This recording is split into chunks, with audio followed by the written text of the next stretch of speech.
This video is powered by the pros at Pascal Air Plumbing and Electric. Arkansas owned, Arkansas operated. GoPascal.com. Go to Dallas and play Texas A&M. They have a really good team. Obviously a big win for them over Miami on Saturday. They have a lot of speed in the secondary. They're big on the D-line, big at linebackers. Can really stretch the field as wideouts. They had some guys suspended last week. I don't know whether they're coming back or not, but you have to stop 6 and 0 on offense. It's hard to do. Chain is really fast, and of course, Anaya Smith he's dangerous running the ball, catching the ball, and obviously on punt returns, along with a Chain on kickoff returns. So Max Johnson played really well, I thought, against Miami, and they've got a good special teams group, just a really solid team, big team. Looked like a big physical SEC team, and have a lot of respect for Coach Fisher. I would consider him a friend of mine, and certainly have a lot of respect for him and his program and the guys on his staff. So with that, we'll get to answering. Yeah, Coach, I was curious after watching film of the last game if there's anything that maybe was different than what you thought from watching live that maybe you took away. Well, I thought our defensive line, I thought they played well. I can put it in a nutshell for you. We didn't tackle well as a team. We're having a hard time covering opponents. We've had that the entire year. On offense, you can't turn the ball over 3 and get 9 on defense. So 3-0. That took that 99% computer winning to 11, and that's about what it felt like out there. But on offense, we had a lot of really good performers. I thought our line played well, and we've got to throw it a little bit better. We've got to catch it a little bit better. But we can't turn the ball over, and that's what we did. And, in a nutshell, that's special teams helped us. We still have a couple penalties in there that hopefully we can get fixed. We'll try our best today to get that fixed, but that's really what I saw. We didn't tackle well, we didn't cover well. And on offense, we turned the football over, and that's kind of what happened. Luckily, we got out with a win. Is there some stuff with tackling, like from a fundamental deal, that you go back and review this week? And what about coverage? What do you do about that this week? Well, tackling, we started last week in open field tackling, and we brought down the scout team wideouts and running backs, and just trying to get them on the ground. We missed a lot of tackles at linebacker as well, so we have to add that group in there. Last week it was just a secondary, and so I think we just continue to do that. Your other question was what, Trey? Just in the secondary with the coverage issues, is there something that you can do to fix that quickly? Well, I think the first thing is you have to make sure you have the right people in the right spots. I'm talking about pre-snap, not where they're aligned. I'm saying, do we have our best players on the field? I think you have to figure that out first, and we've been adjusting. Part of it was because of the couple of injuries, but part of it is we had some new guys back there as well. So we're going to experiment a little bit this week and see if we can't get the right people in the right spots. I think Slusher, he's going to practice today, so he'll be back, and that should help us as well. But I think Malik Chavis is a guy we need on the field, and when he's not playing corner, we need him at safety, and I'm not for sure if we don't need him at safety and just put Hutt at corner. I think those are questions that we have that we need to make. We got to get our best 5 guys out there on the field at all times. Obviously, we know they get hurt, but those are things that we've talked about as a staff. We've got to figure that out a little bit better. Was McLaughlin hurt Saturday night, or I didn't see much in the second half, Coach? which I could have missed him. You look great, by the way. Thank you, man. I'm feeling a lot better. Are you? Yeah. Nudie got hurt, hamstring. Wasn't much to it because he lifted and all that yesterday, but and he'll practice today. So, but that was a hamstring that he had. Nate wanted me to ask you this: have you seen the difference between the quarterback at A&M this year? I know that's been one game, I guess, compared to LSU last year. No, not a lot. I mean, obviously they're running a little bit similar system, you know.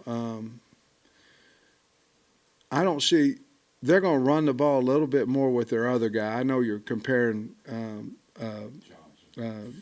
Johnson to last year, but we didn't see a whole lot of change in what they did at LSU, and you know they're asking him to throw the football, and he ran his own read and kept the ball, and I mean he's still a guy that can hurt you with his feet, just like they used him a little bit at LSU as well. But he's in there to manage the game and throw the football. To me, he was at LSU and he is at A&M. Did Hazelwood get banged up a little bit too, Shaden? Not that I remember. Okay. No, I mean he wasn't on our injury report today. Okay. Here's a stat for you. You guys are leading the country in sacks per game. Flip side of that, maybe committing more guys. You're leading the country in passing yards allowed. Can you live with that, or what's your take on it? Well, we had to get better at both of them, really. But obviously, there's a little bit more urgency of covering people. We can live with guys getting good throws, and we can't live with guys wide open, and if somebody's going to beat us, they need to beat us with us attempting to cover the guy, and we've had obviously too many mistakes there, and backs coming out of the backfield, things of that nature, where we're in man coverage and we've got to peel a linebacker out there and things of that nature. And I will say this: we're doing exactly what we think is best for us to win. There have been conversations about, going back and running what we ran last year, double cloud, about 90% of the snaps. And it worked some games and it didn't some games. So I think we'll get a mixture of that going forward, but we've got to fix that problem, and everybody in the building's aware of it. And how we do that is going to be a combination of who's on the field and the opponent, whether we feel like we can cover them man-to-man or not. And if we can't cover them in zone coverage, then we definitely have to put pressure on the quarterback, because that's something that we're good at. But to do that, you have to be able to play some man, even though we went into some quarters, halves coverage, and rushed Drew Sanders last week in the second half. It seemed to work out a little bit better for us. Rockett said that his game did not make up for that fumble. And I just wonder what you think about him as a person, like how important the game is to him and what he's meant to you so far. The thing about Rockett is, and it's true, I mean, he's the first guy, he's early to study table. I mean, all his teachers, we've had a few academic captains, academic staff captain. If he's in a class, they love him. That's how he is. Things bother him. He's a perfectionist. That's probably what makes him good. He's very talented, but his want to is higher than his talent, if that makes sense. And just a really, really fine kid, and he takes things personal. I'm glad he didn't take them too long. I mean, we fumbled a ball and then came back and continued to have a really good game. He had a good game before that, and then had a really good game after that as well. You said last week that when you're evaluating transfers, you also want to look at how they are off the field and as kids. So what was it about Jordan Dominic specifically that impressed you and stood out about his character? His parents, to be perfectly honest with you. Once we hit his mannerisms over the phone, your your phone recruiting. You know, we never had met him before. Then talking to his mom and dad, they're classy people, wonderful people. And then when we got him on, he was a guy that just wanted to compete in this league. There wasn't a problem at Georgia Tech where he's going, I don't like the coach, or I don't like practice, I don't like this. It was about, look, I've got an opportunity to go to the SEC. I'd like to see if I'm good enough to play in the SEC. So the reasons have something to do with that as well.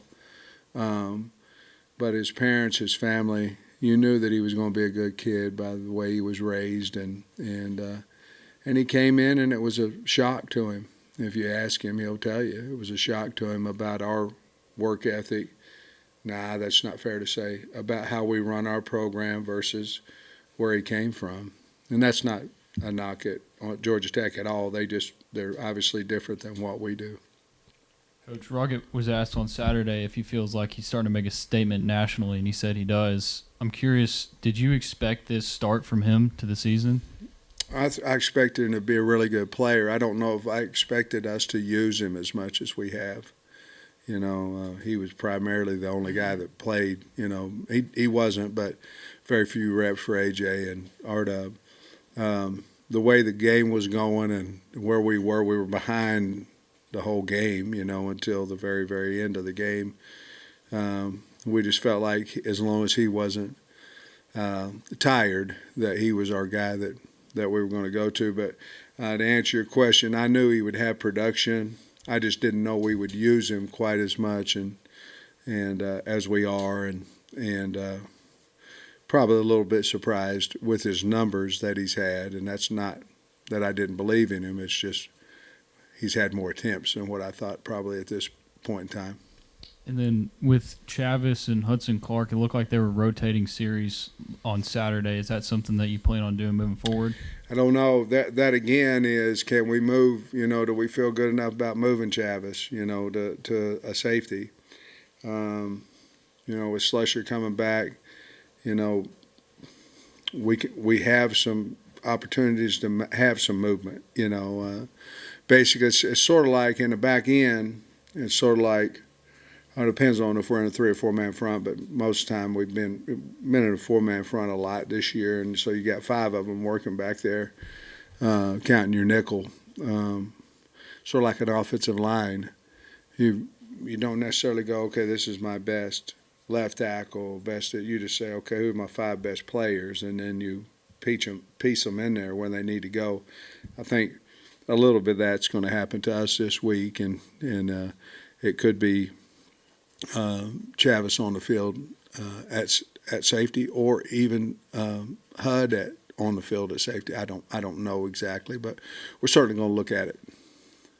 Hey, Sam, I think Appalachian State ran like 80-plus plays against A&M. They just couldn't get off the field. But then last week they held Miami, Yeah. you know, ranked team to 9 points. What'd you think about their defense last week, and maybe the improvement they made from game 2 to game 3? Well, they played in my opinion, they played 2 totally different offenses. You know, Miami tried to throw the ball quite a bit, you know, was having success running the football, but Miami had wideouts they wanted to get the ball to, and this and that. App State was more of a, we're coming at you, we're going to run the football, a little bit of play action, things of that nature. We're going to try to run right at you, stuff like that.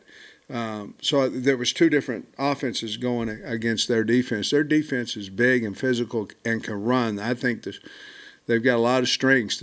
One of them is their secondary. They're really good in the back end. So I think they got better last week. You'd have to ask Jimbo, but I think they got a lot better in a week's time. But there was 2, in my opinion, totally different offenses ran against the defense. And you obviously got Sanders and Dominic to boost your pass rush, but have they been even better than you could have anticipated through these first 3 games? Yes, I think both of them are. You know, Drew came with all the accolades and all that kind of stuff, but yes, I think they're both playing better than even I would have imagined, and I think they'll continue to improve. I think they haven't really hit where they're going to. Bob kind of just stole my question, but I'll ask you about KJ. He has been really effective with his legs, but he threw the ball a lot more this past game. You feel like he's kind of developed into a full, do everything type quarterback and proven he can do that? I believe he can. I mean, I would say this going into last year's game here at A&M, our main concern is how are we going to run KJ? How are we going to run KJ? How are we going to run him? And that's not the belief that we didn't feel like he could throw the ball, because obviously threw one to Burks, and threw the ball when we had to, or when they gave it to us, probably the better word to say. But now he can hurt you either way. Very confident throwing the football. We got to get him revved up early.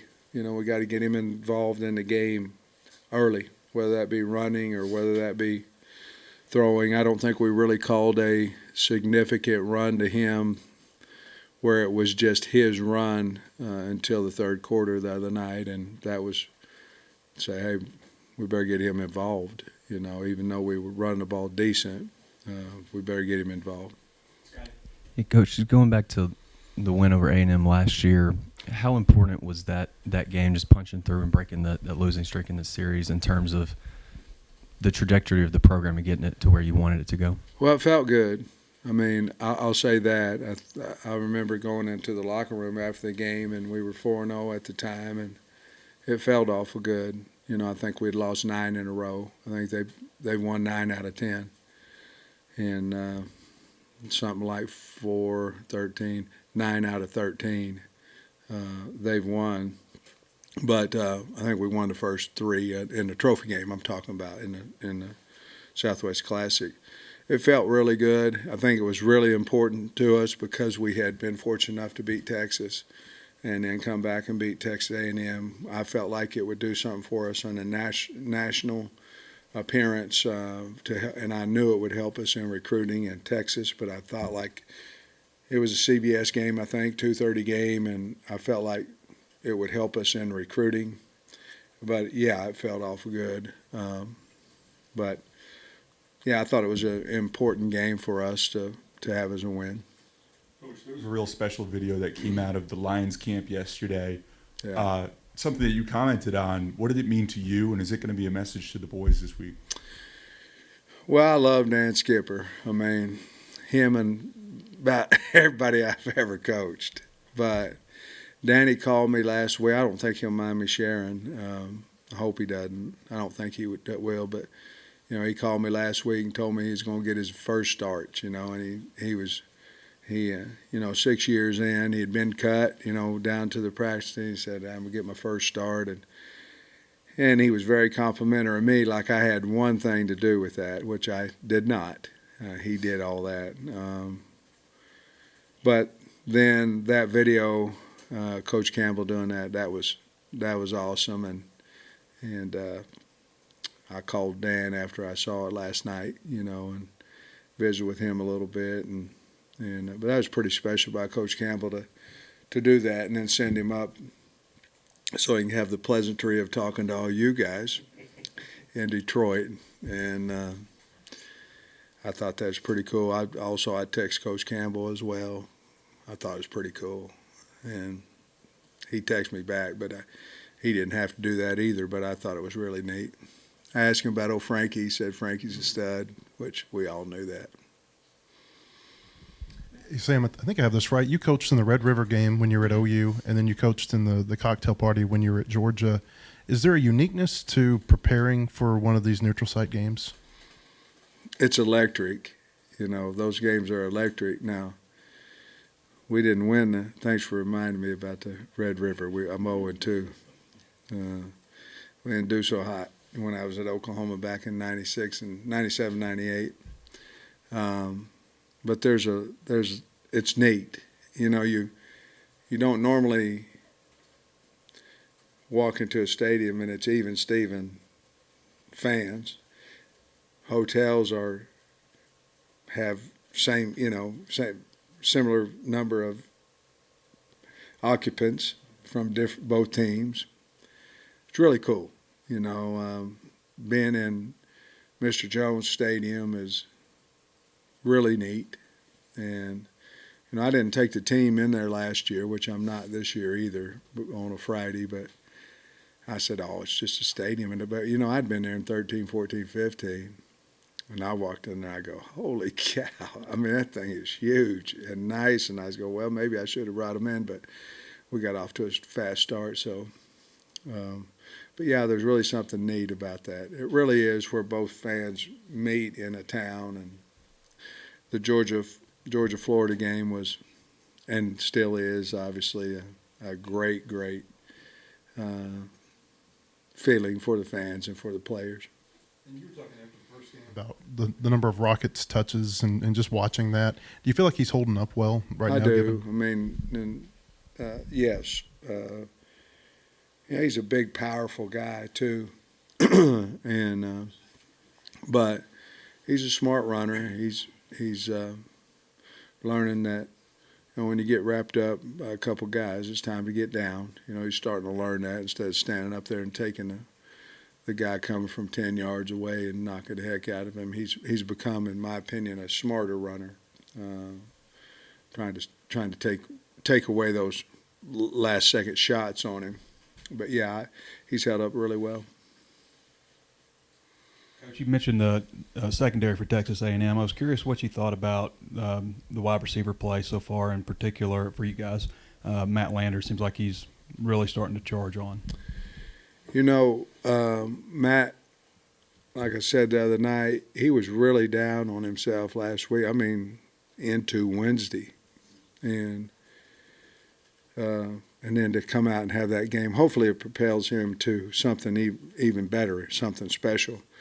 But I've been real happy with the receivers, including Trey in that, Knox in that. And, you know, basically we're playing four. But obviously Bryce's team has found a way to impact the game, you know, in the special teams.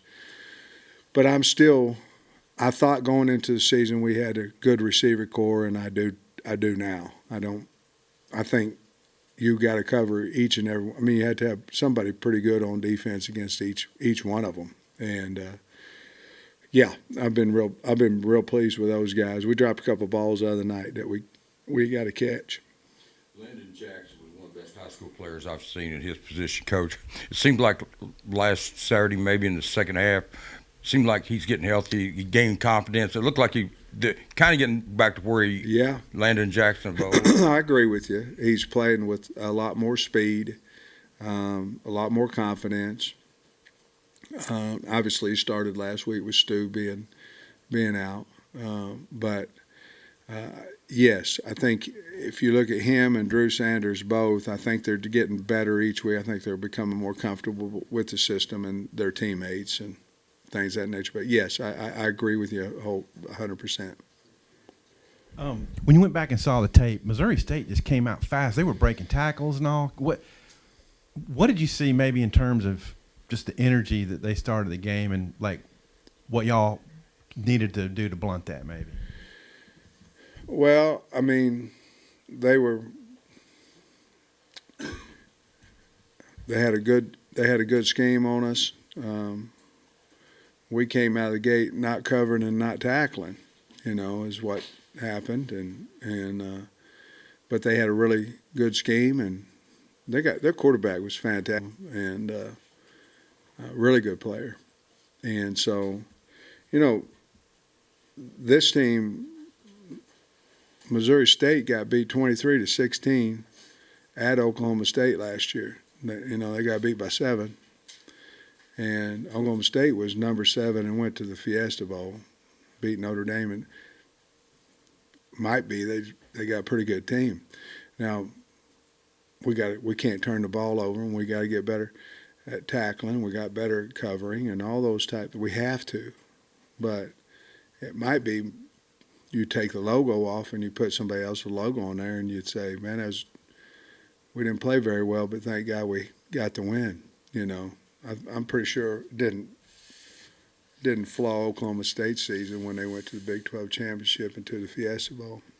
I think they're a good team with a good coach.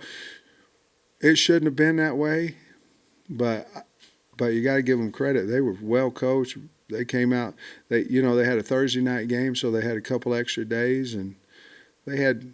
It's like anything in sport. If you have a reason, and they had a reason, we're down the road, not very far. Coach Petrino, you have a reason. They're hard to beat if you don't play well, and we didn't. And a lot of it was because they made us look bad as well.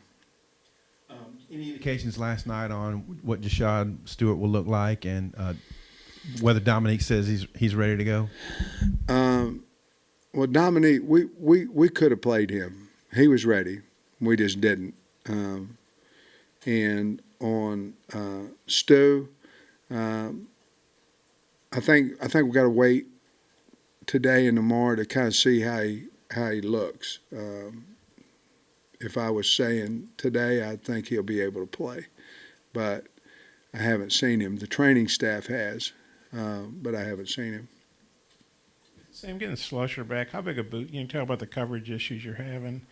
How big a boost could his return be to help your coverage? I think issues? huge. I mean, anytime you get somebody back, it's not just a guy you're getting back, but then you take somebody off the field as well. You know what I mean? And so you get better both ways. You get a better player on, you get a worse player off the field. And, I mean, and that's not saying who we're going to take off the field. I'm just saying then bringing him back, because Slush can play corner, he can play nickel, he can play field safety, he can play boundary safety. And then with him, it allows us to have another opportunity to make sure we have our 5 best players on the field. So I think it's really big.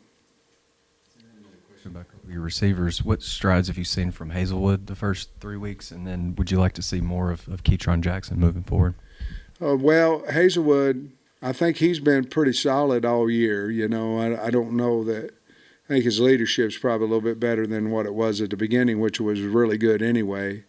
I think Hazelwood's been probably the most consistent of those guys, And then, but I will say this: he's a leader now. He's tough and he's a leader. I love the kid. And then Ketron, yeah, I mean, we could look at 10 personnel to get him out on the field, but then you're taking, Trey off the field. I kind of like the way the rotation's going right now. Obviously, Ketron, I'm sure, would like to play more, and he's earned that right, and I think he's getting a few more reps than what he did early in the year. On Rockett, I think he's already got more 20-plus yard plays than he had all of last season. Is there something that he's doing different, or maybe something that the players are doing around him differently that's allowing him to have those bigger gains? I think the line's better. I think our offensive line's playing better. I mean, you watch the tape too, so he's breaking a few more tackles than he did last year too. I think he's just more confident. So he probably half stride faster than he was last year because he's seeing things quicker, which will allow for those little longer runs. He's playing really well. And here in this home stadium, when he breaks those off, there's I don't know if you notice this, and I wonder if you do, but a big buzz that comes across the stadium, like during that big touchdown run the other night. Is that something you notice on the sideline? Or no, I can't hear anything. Okay. I mean, then when I jump on the assistants, I can't hear them either because they don't ever say nothing. But I can't hear anything once the game starts. I don't hear I really don't. It's sad because I wish I could hear it, but not whenever it ain't positive, but I can't hear it. Thanks, Coach. BetOnline is the fastest and easiest way to wager on all your favorite sports, contests, and events with first-to-market odds and lines. Find reviews and news for every league, including Major League Baseball, NFL, NBA, NHL, combat sports, esports, and even golf. BetOnline continues to be the top online resource for all your sports information, from live in-game betting, props, and futures. Head to BetOnline today or use your mobile device to join today and make your first sports bet. Use our promo code BELIEVE50 to receive your 50% welcome bonus on your first deposit. That's BELIEVE, BLEAV 50. That's Believe, BLEAV 50. Bet online, where the game starts.